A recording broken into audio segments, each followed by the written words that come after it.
back to another session. My name is AarshPreet, and today we're going to continue talking about power sharing, in which we already started and we probably discussed a lot about what is power sharing.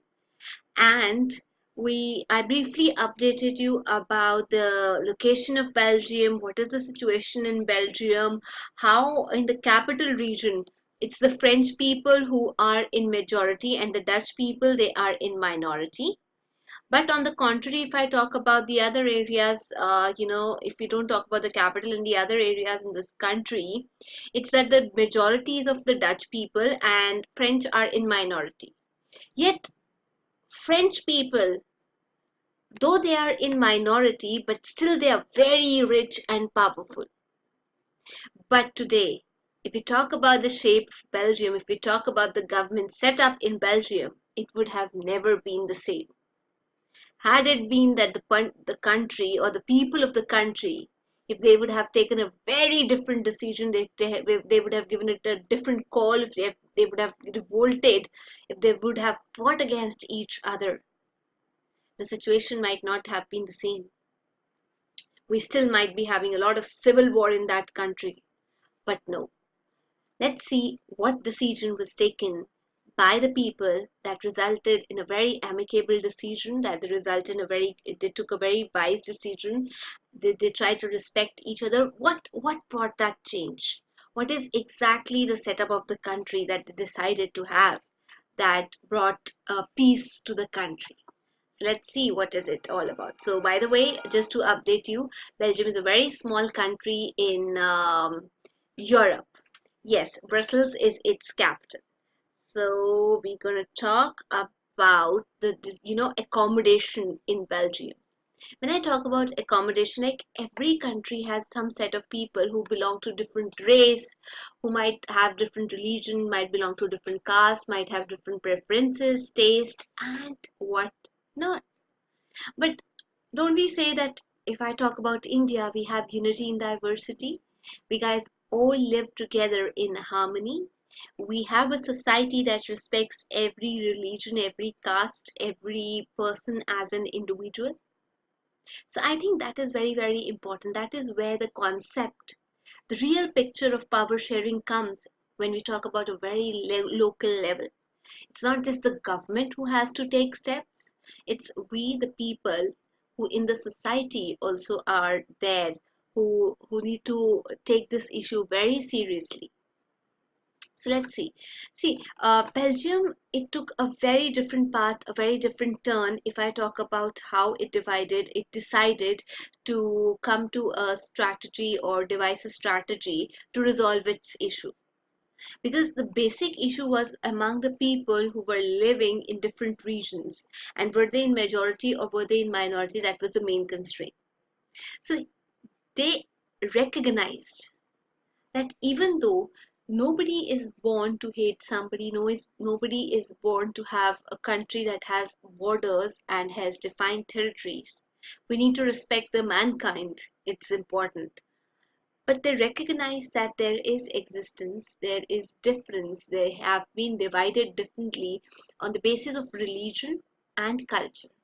Not divided, but at least they are diverse. One set of people have their own culture, the other set of people they have their own culture and traditions. So it's like you need to respect them. They exist mutually, they exist together, they have to come together, they have to anyway make a nation. So how did they appreciate? Is it just that you speak about it and the issue is resolved? No, I don't think that is how the issue really can be addressed. Because time and again, when generations to generation, the power gets transferred, this situation is again going to come into picture. And people might not be in a very good state of mind to address this issue. So what happened in Belgium was, imagine between 1730 to 1799, sorry, from 1970, not 1730, from 1930 to 1999, between these years, they amended their constitution. By the way, what is constitution? Constitution is the supreme law of the land. It is the fundamental book which tells about how the country has to be ruled, how the country has to be governed, what are the set of rules and regulations, what are the policies, what are the set of rights, what are your duties, who is eligible for what post, and how can you bring that person down or maybe impeach that person. So that is the very, for example, let's talk about if you want to crack 10th class CBSE exam. Your Bible is NCRT book that tells you each and everything. Any question that might be asked in your board exam has direct relation with your NCRT, if not the back exercise question and answers. Similarly, most of the countries, they have a written constitution. For example, if I talk about India, and if you speak, if you are vocal about something that, okay, we are ready to accommodate the diversity and we are ready to respect different people, you need to bring it to the notice and you need to amend your constitution to justify your statement. So their constitution was amended not once, not twice, not thrice, but 4 times, so that they could have an arrangement where everyone could live together within the same country, within the boundaries of those countries. But it's not only about living together. It's always about having a very peaceful, a very good relationship. So this arrangement sort of worked for this country. It is very different from what other countries chose to go in for. So it's a very, very, very innovative strategy that they worked on. So what is the strategy all about? Let's see. There were 4 steps that were taken by the government of Belgium, or you can talk about the Belgium model, that is divided into 4 sections. So, number 1 is the constitution that I talked about. It prescribes that the number of Dutch and French speaking ministers shall be equal in the central government. That means most of the time it happens that you need to come up with a particular act, you need to frame a particular law, and that law might impact the people living in the country. It may be the minority section, it might be the majority section. But it's very, very important to involve both the linguistic groups. In this case, we are differentiating these on the basis of their language. So that is why I'm talking about linguistic groups, that is the Dutch speaking and the French speaking. It's not that only one single language group holds the power. If the constitution prescribes that there needs to be equal number of ministers, that means you have a written law that acknowledges the same. Nobody is going to then, you need to again amend, you need to bring changes into the constitutional setup if you want to give power to a single community that is rich and powerful.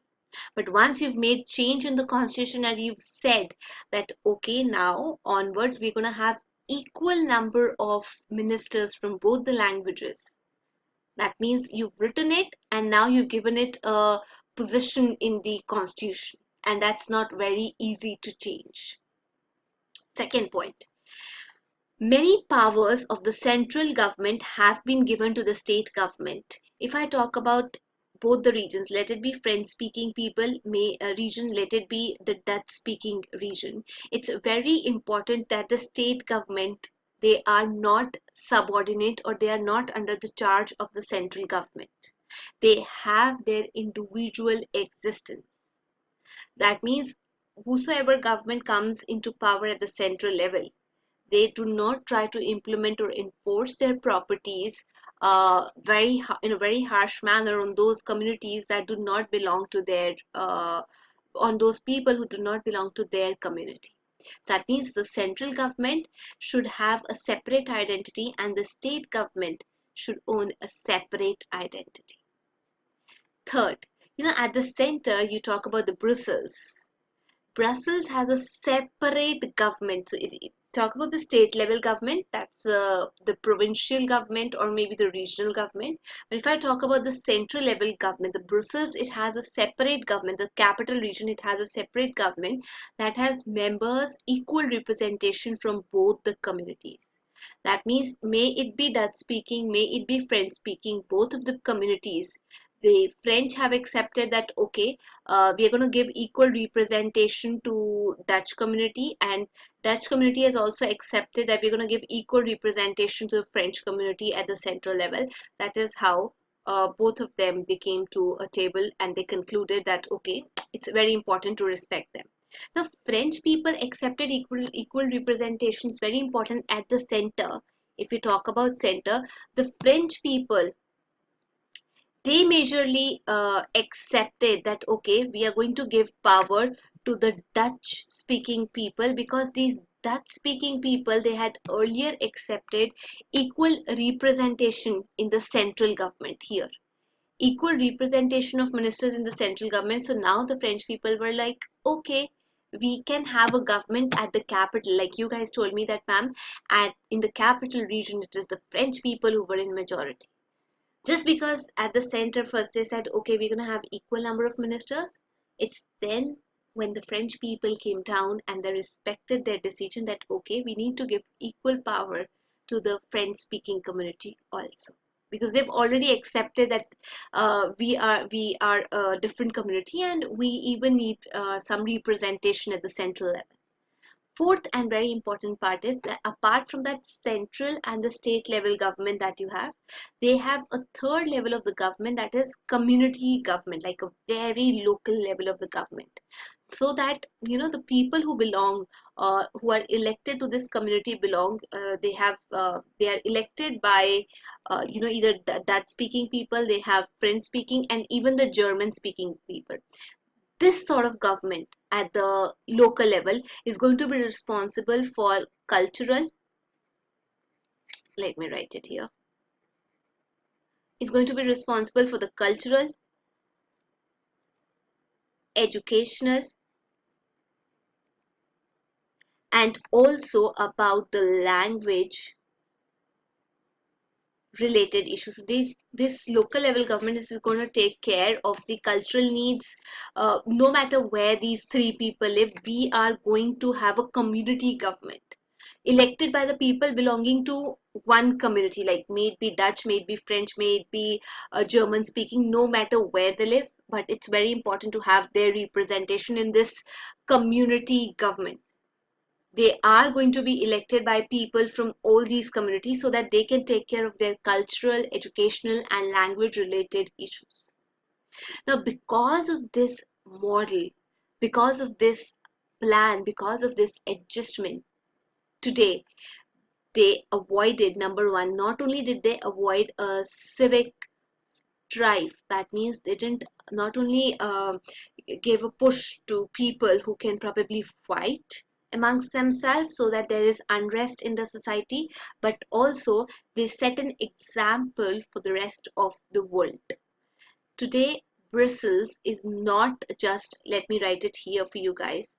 Today, if we talk about Brussels, it is not only the capital of headquarter of European Union that's given in your book, but also it is the headquarter of another organization that is known as NATO.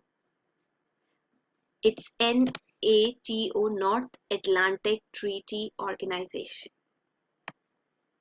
So that is what is the impact of the Belgium setup on all the countries of Europe.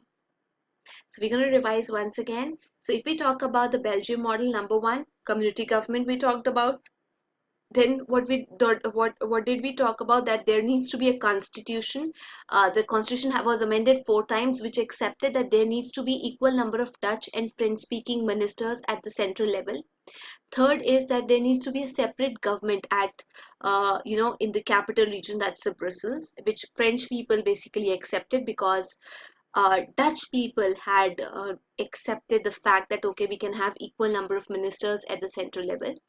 And fourth and very important is that the state level government, they have their own existence and they're no more dependent for power on the central government. Okay, thank you guys. I hope you've enjoyed this video. We're going to be back with another video in which we're going to talk about the cases of power sharing, why power sharing is very, very important, and also about different forms of power sharing, and also the strange case of Sri Lanka. Thank you. Till we meet next, please take care.